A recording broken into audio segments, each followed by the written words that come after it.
Hey guys, Dylan from the Geek Duo here, and today I'll be bringing you my reaction to Daredevil Born Again, Season 2, Episode 3, titled The Scales and the Sword. Matt Murdock and Karen Page find new allies. Now, I don't know what that title really is really applying to, because there are probably a couple things, we know that the vigilante trials are coming up, so the sword could be Jacques Kane, swordsman. The scales could be, well, Daredevil's scaled suit, sort of like showing that those two are going to be teaming up if Jacques makes it out of the trials and everything. And, well, would he really get out of the trials and then immediately go back to be a vigilante? Yeah, he probably would. Um, could also be. Isn't. Hang on. Uh, Lady Justice. Uh, yes, Lady Justice also holds a sword and a set of scales. So I'm going to say that this is probably related to the vigilante trials then. And so how that relates to the last episode and the thumbnail, I don't know, but we'll find out soon. Interest. I'm glad we'll be getting more courtroom stuff in Daredevil. Like, we didn't get that much past the trial of Hector Ayala last season that I remember. Like, we got more of Kirsten. Kirsten? Kristen? I McDuffie. We got more of her last season, but I don't remember any actual trial stuff. So, let's get this episode started in 3, 2, 1, go.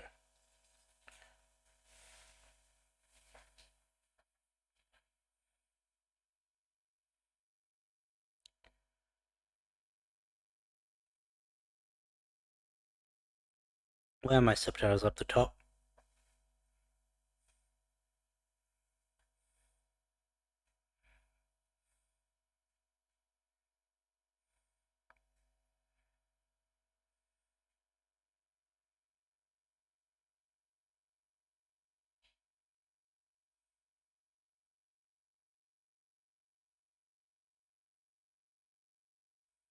Kirsten.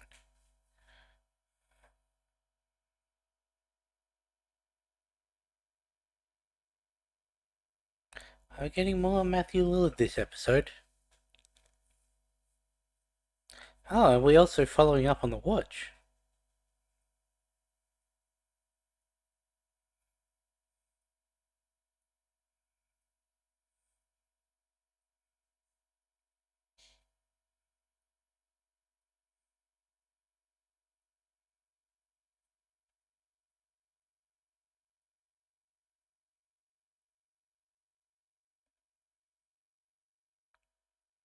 I think the AVTF would be on the manhunt for a missing member.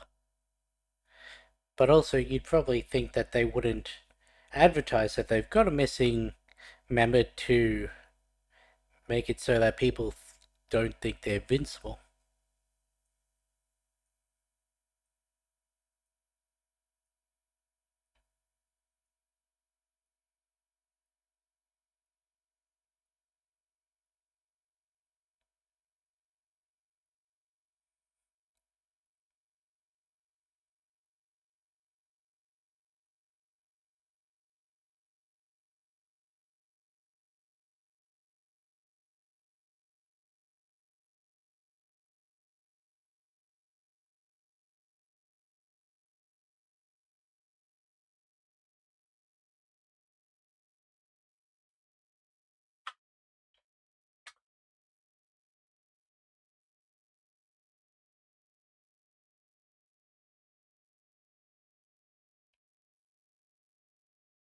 Hmm. Not the kind of ally I was thinking.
I thought you said the hood was going back on first.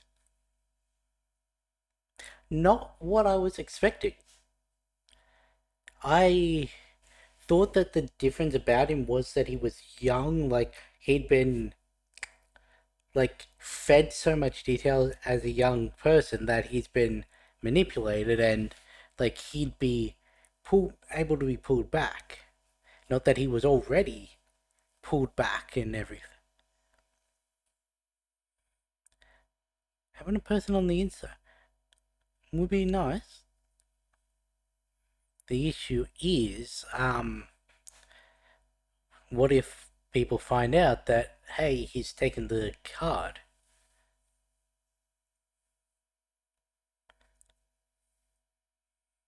Also, I thought a little more time had passed since they'd taken him, considering it was now daytime in the other shots.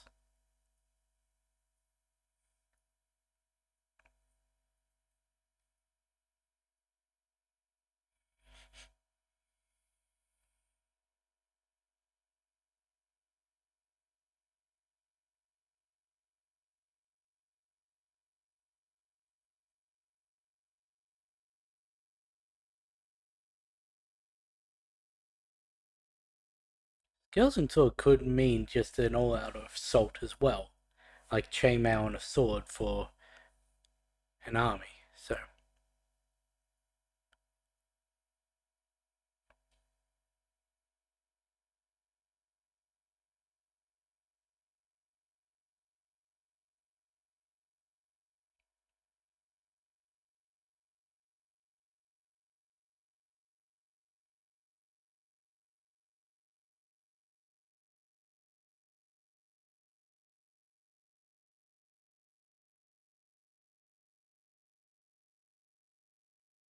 why do you have Muse's mask? Do you even actually have it, or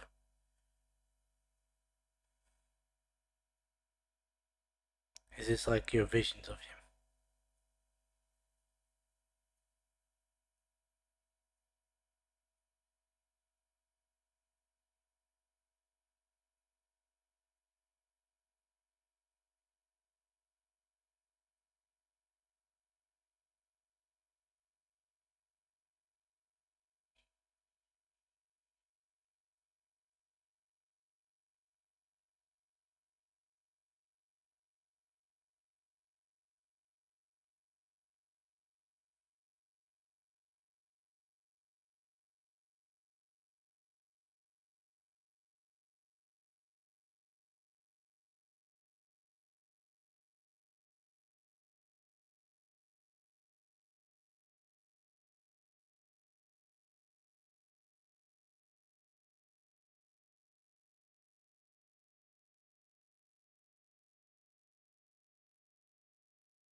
Except for Matt wasn't lying about a lot of.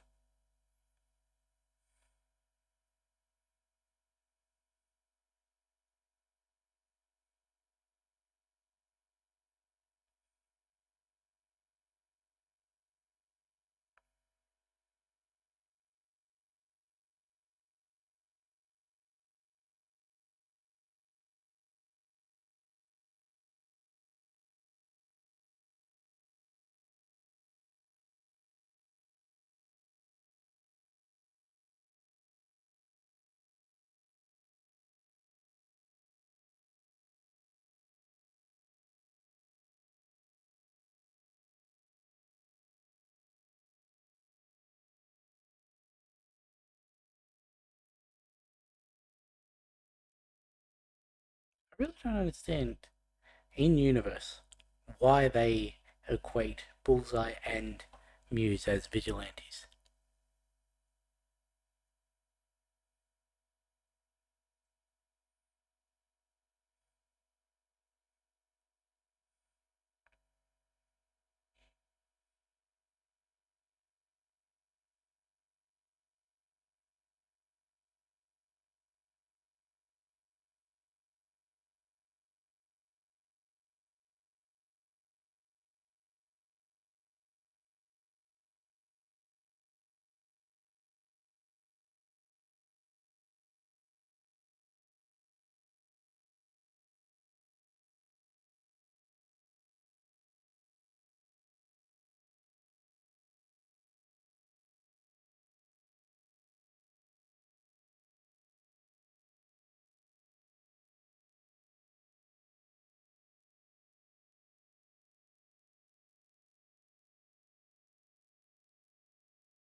Can I take this thing off? Nope. You don't think I know we're at Red Hook? I'd hoped you didn't.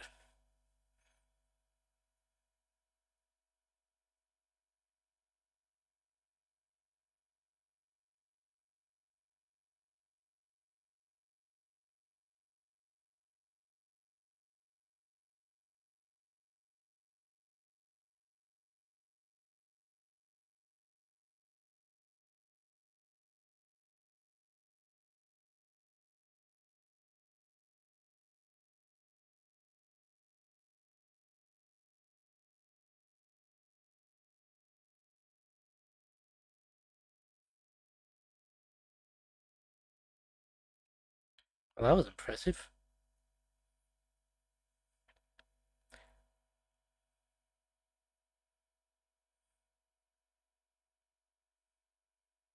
Being able to walk downstairs you don't know while blindfolded wearing heels? Pretty impressive.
I believe you're the only one who's actually done vigilante work as well.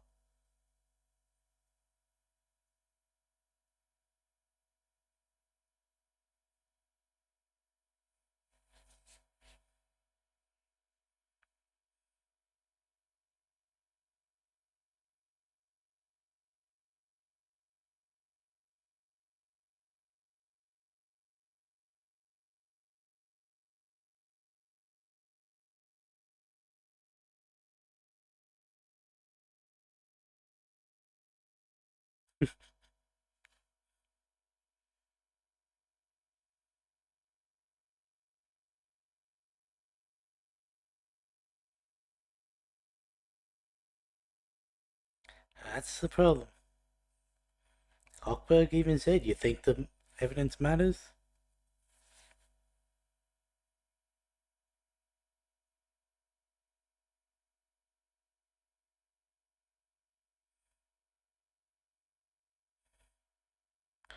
Really, it's right on the other side of that wall. Oh, that was the bodega owner. And there's, the Greek shop owner and Hector's sister?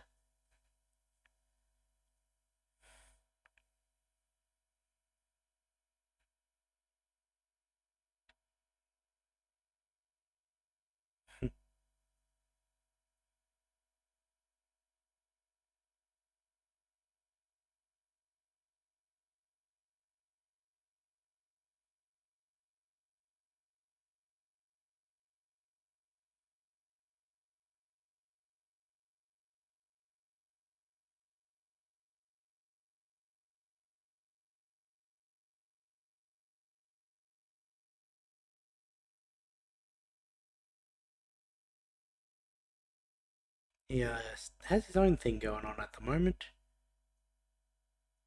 leading into the next two things he's going to be showing up in.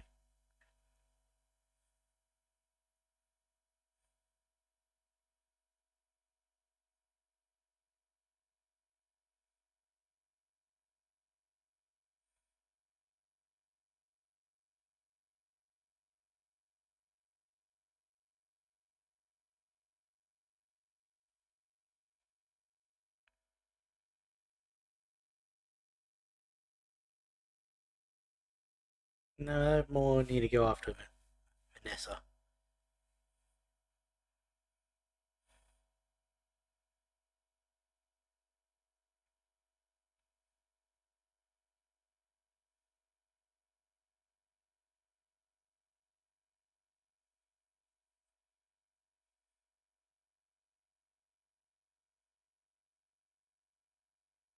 until it doesn't work on people who are clearly innocent.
Fortunately, it does a lot of the time.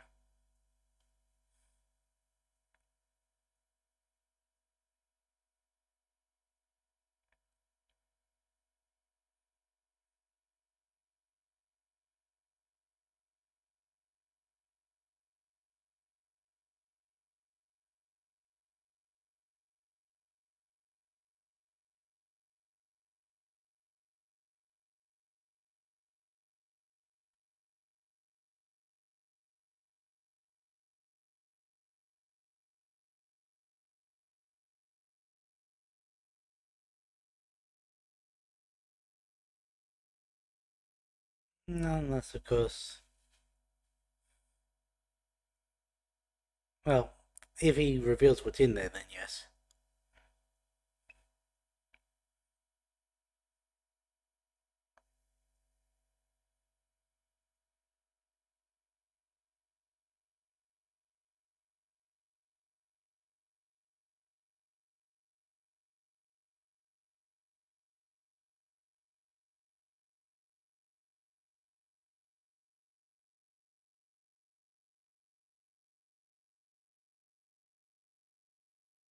Hmm.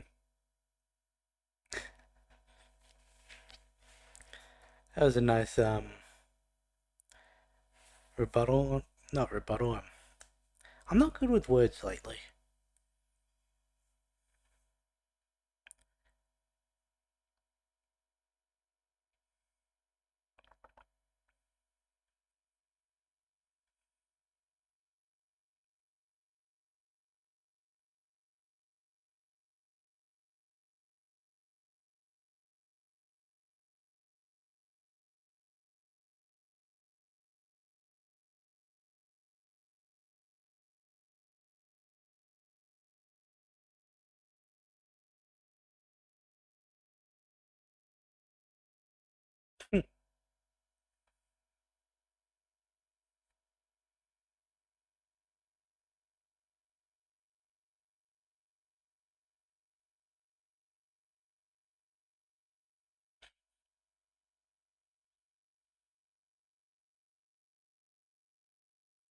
This is not a pairing that I thought would happen.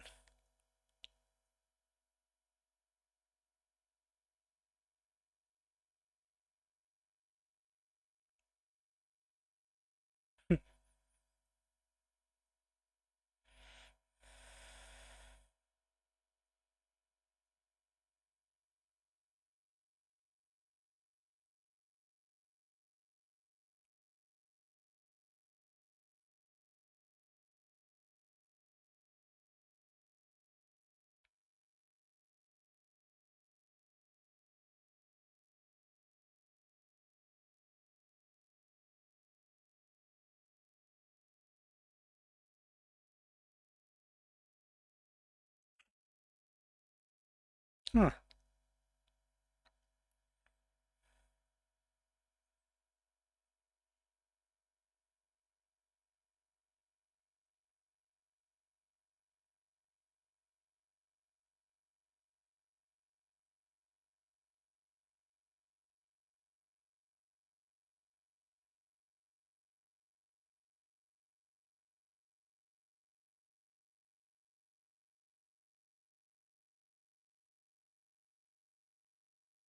right now.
Why am I getting Hux vibes from him?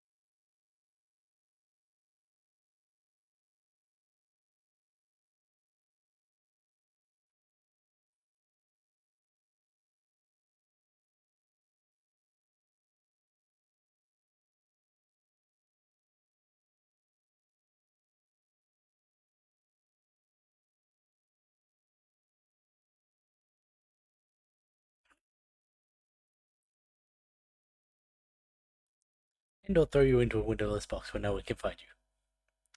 Unfortunately, she.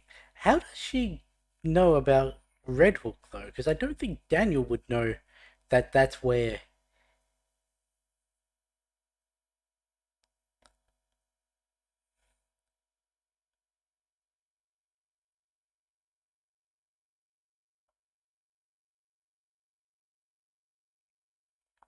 Well, that's not a good sign.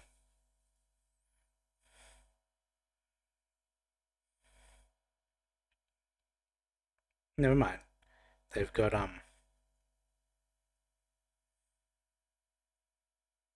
3.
I'm not sure what latitude means in terms of this. I'm assuming it's like build out and then.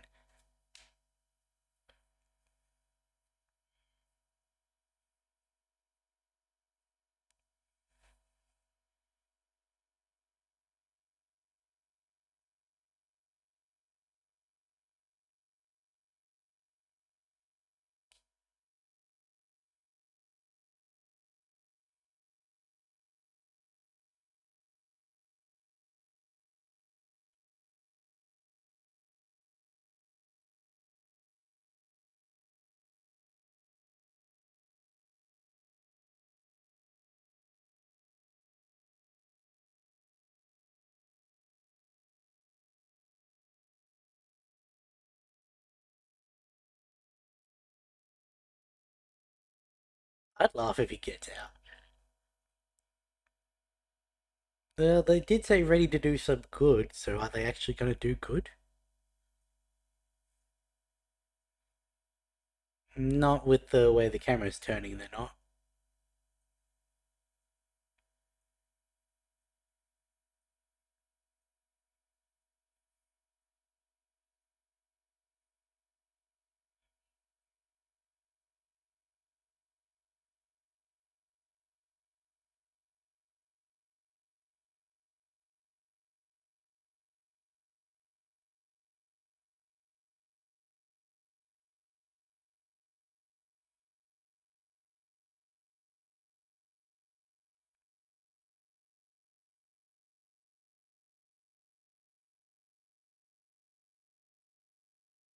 You want another one of your bullseye things?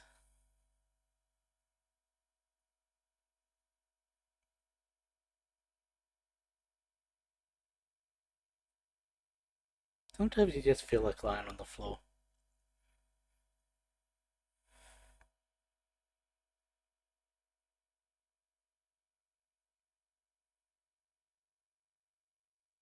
I know for me, it used to alleviate my back until the back got so bad that it wouldn't anymore.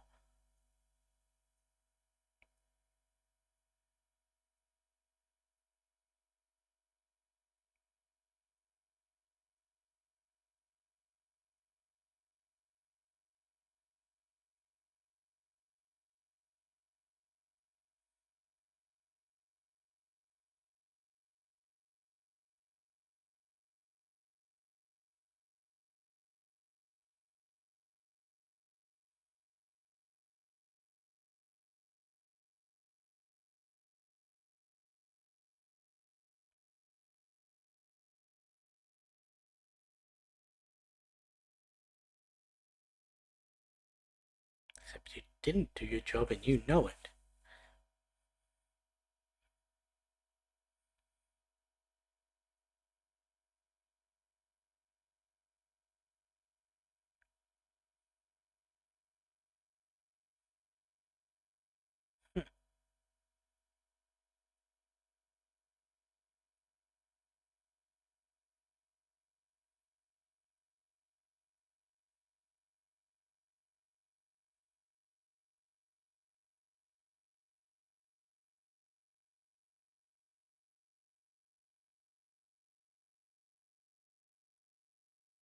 I do.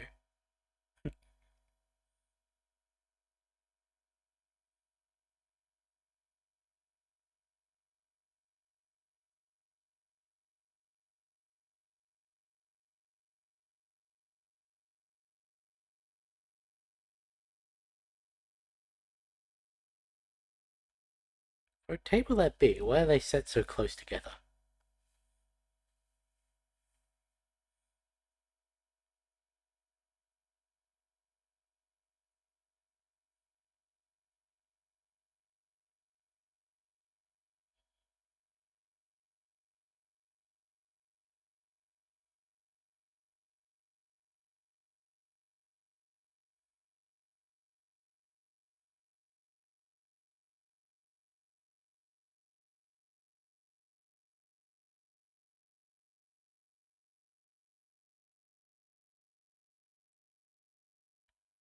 Hmm. I did hear rumors that they might go with a unofficial heir to the Fisk and bring Daniel in as that.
I do like the insight we're getting into Buck's character. We already feel like we're getting more. Like I know season one was a bunch of different stories that had to be cobbled together because of the change of production team and everything. And they're rewriting the story. And you could feel that. And already this season, we're getting a lot more characters that we didn't really focus on, like Pow, Bullseye, Buck, Daniel a bit.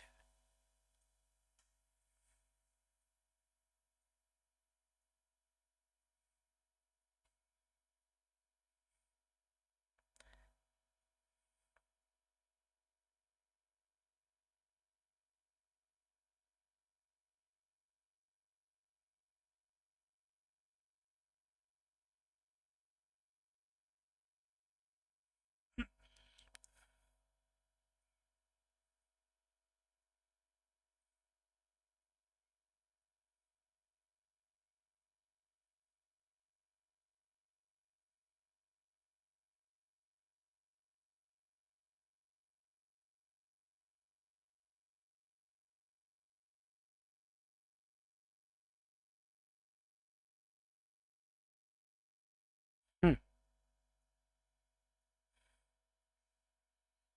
that was Karen.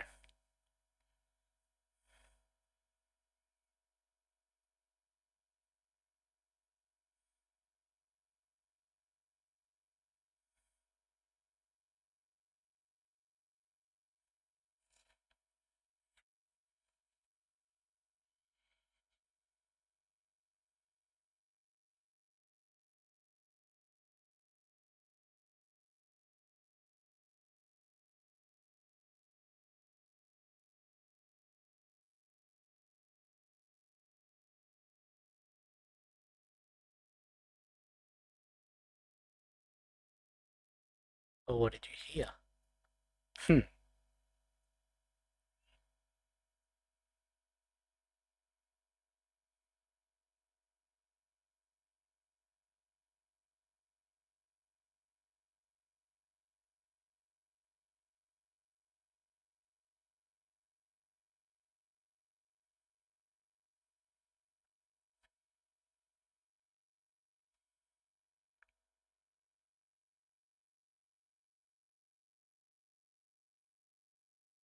You really think the pigeons haven't moved?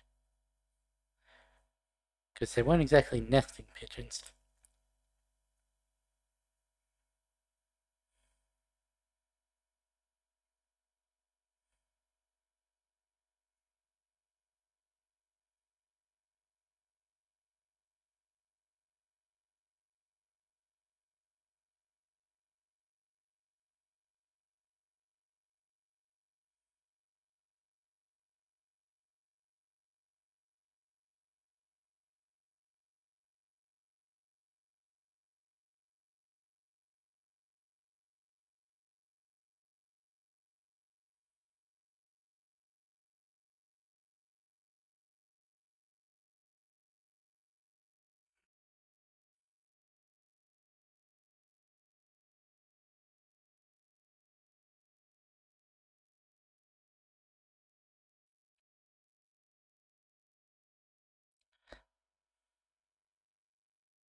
Unfortunately, you're going to have a cacophony of voices if you go much further.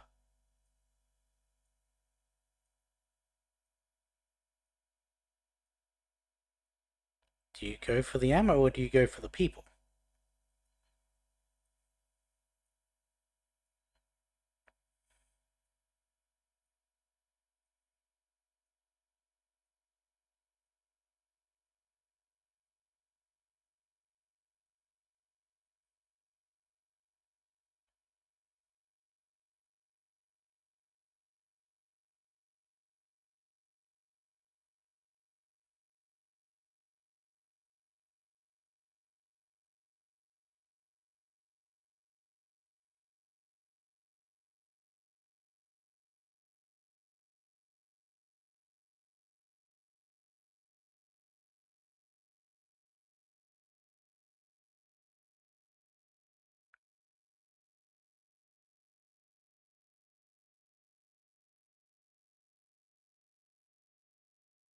Hmm.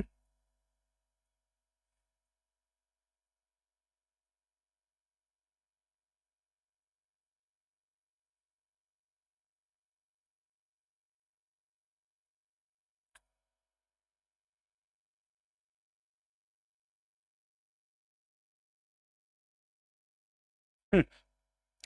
Not really proving your innocence here, Jacques. But that's a good thing.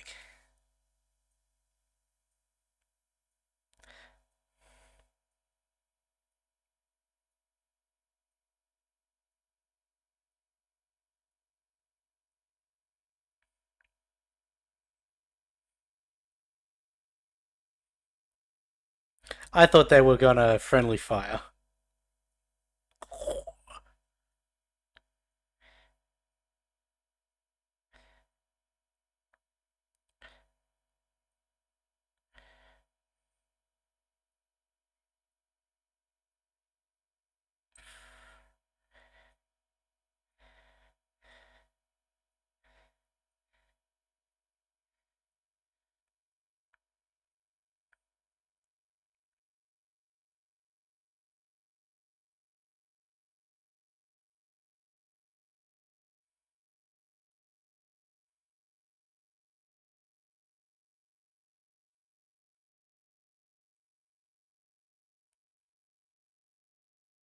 How are they gonna get out though?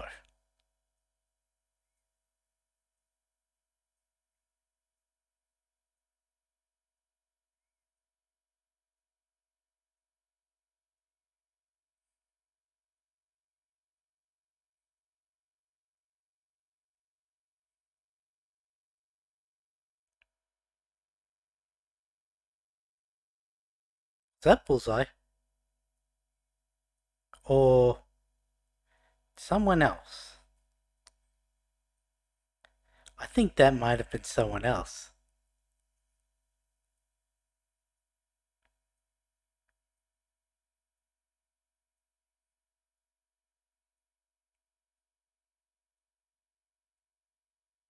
Oh, not the someone else I was thinking.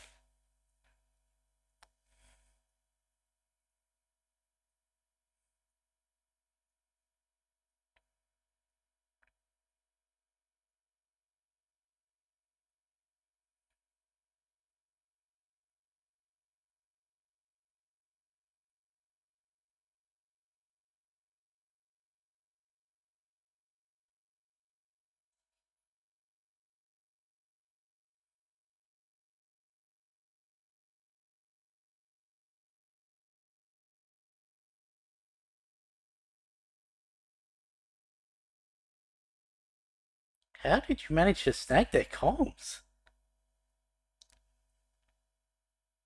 Hmm.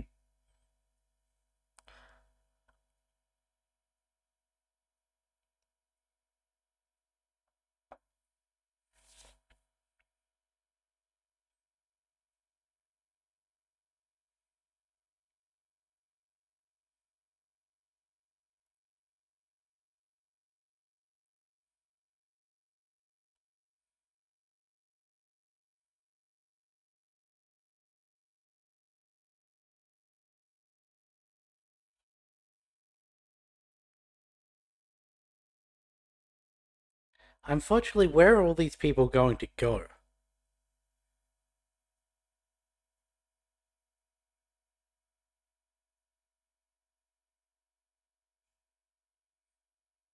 Hmm. Cole said what?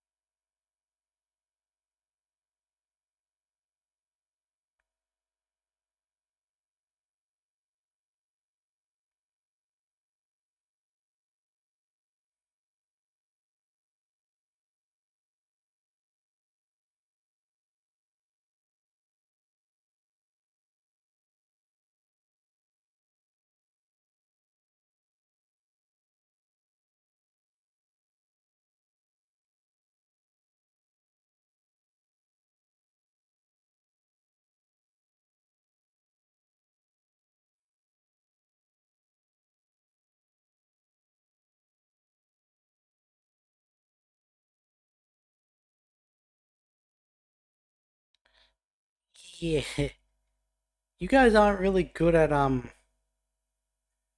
versing actual vigilantes.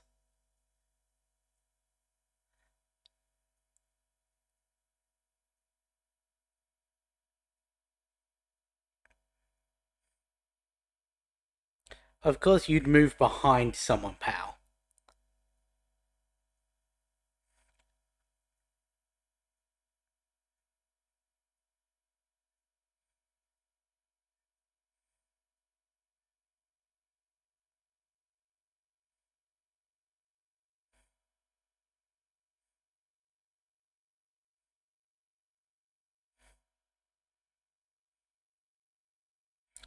Well, that went a lot better than I thought it was going to.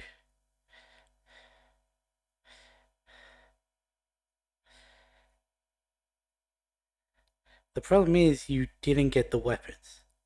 You chose the right option. But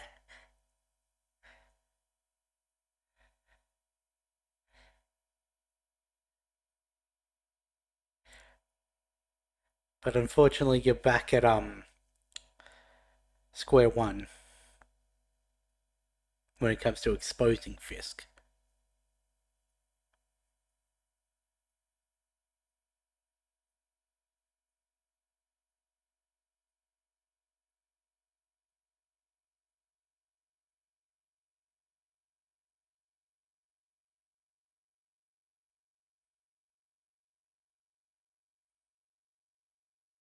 Blow the rest of the ship.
It is what Mr. Charles said.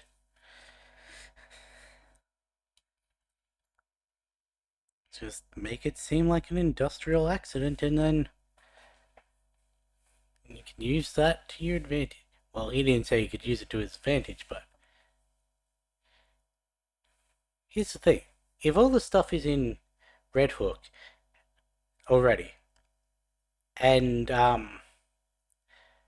all the workers were still on there, well, they don't know that the people were at Red Hook, so I guess they wouldn't know that Daredevil was. By them, I mean the public. So they wouldn't know that Daredevil there. It's like they could um, make it seem like he was just continuing where he left off of for when he took the boat down the first time. I want to know how BB's getting the information about people being that was stored at Red Hook, considering I don't think Daniel would have even had that knowledge. Unless, of course, it's just a look, here's the most likely place they're going to put them, considering it's pretty much lawless. But also, that seems like not many people knew about it, considering the governor only just got the charter of in perpetuity, unless it was actively rescinded. And considering they now can't get the stuff out of there to show what was being stored there to then get it revoked.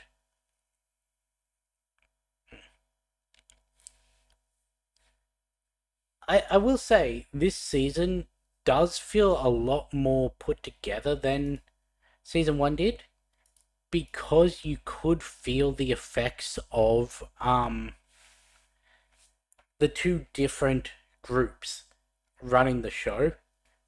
Like you've got things like Heaven's Half Hour and Optics versus the Trial of Hector Ayala.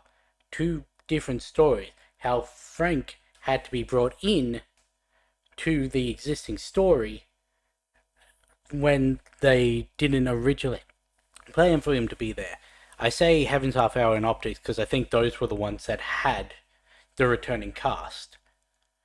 There's the whole refilming of everything that had Vanessa, like whether it was compositioned in that Fisk was filmed and Vanessa was filmed and they were put together, or they refilmed them both. I don't know, but you could feel that for a lot of season one, whereas this feels cohesive so far. We are only 3 episodes in, but yeah, there's been currents underlying in every episode that relate back to the ones before it or to the next one, which I guess is the next one relating back to the one before it, but you know what I mean. There's the cohesion. There's the ability to actually dive into these characters because they're all a part of the same story. You're not getting one group who wants to explore this character, whereas the other person wants to explore this character, and so neither of them get their full exploration because they don't have the proper time. As I've already said, 3 episodes in, we're already getting more in depth from characters like Bullseye. He was in 3 scenes. You could garner a lot about the character from those 3 scenes. But the things that he's saying, the things he's not saying, the people he's interacting with, and the way he's treating them, all of that is saying a lot more than what was said in season one with him. Daniel is a very interesting character because he knows that what he's doing, the people he's working with, are in the wrong, but he also breeds in complacency of, hey, I've got a good thing going on here. I know things can go very bad for me if I do anything against it. Why not just let it run out the way it is? Not realizing that by doing that exact thing, he is becoming the scapegoat. The whole unofficial, the heir apparent comment from Buck of how he is being molded into a younger Kingpin. Because, and there was the talk in the last episode of Fisk and Vanessa having an heir, and then you get the heir apparent of Daniel versus an actual heir, because apparently there was someone in the comics that Fisk left his business to, as opposed to the actual son of Wilson and Vanessa, who hated the Kingpin.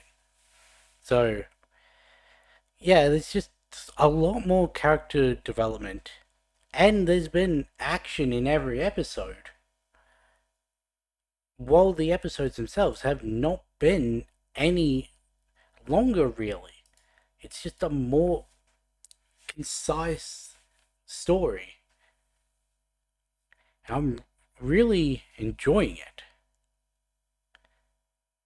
And the decision of the characters actually feel like they have weight. Like, you've got Matt's desire to take down Kingpin with his faith in the system, a system that has constantly been proven not to work or have beaten him down or everything.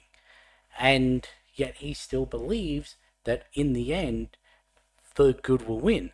You've got him choosing to save people as opposed to bringing down Fisk. The entire reason he was there was to expose the guns. And in the end, like 20 people got out and are now free from their unlawful imprisonment because really only one person in that group is vigilante, and that's Jacques Duquesne.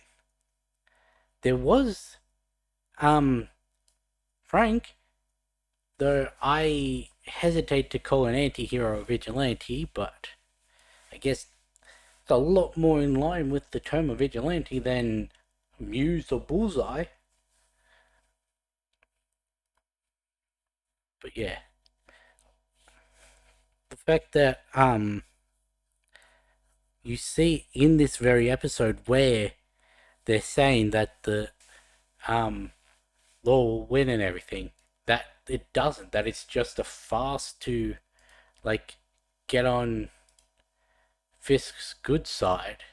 Like, you ready to do some good, and then they just they sentence Duquesne with no evidence based off of a fraudulent psych eval that, as Duquesne said, was not agreed upon by both sides. They brought up the trial so that the defense didn't have any time. The media was more alerted. Like, they knew that that wasn't the correct email because Hochberg has obviously spoken with Kirsten many times since Murdoch and McDuffie were founded, and yet sent it to the old email. Like, all of that is just a perversion of the system to make a show for the people that the ones in charge are what's it called? Are in charge still, I guess. And yeah, it's really good storytelling so far. I can see why there were the 2 episodes this week. And I don't know what. I don't really look at the future episode titles, so I don't know what to expect from coming weeks. Because, well, all the people from Red Hook are free, but what's to stop them from refilling those cages? We don't know where they're going. We don't know where Cherry's been taken, or whether any of the other cops that were there protecting him, whether they were taken. We don't know where Josie went. I really thought that it was someone else that was helping out.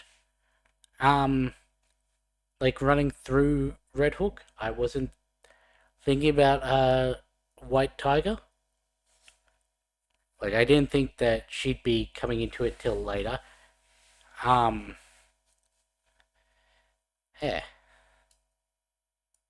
I don't know why I'm being so cagey, considering the person I'm alluding to was seen in the trailer.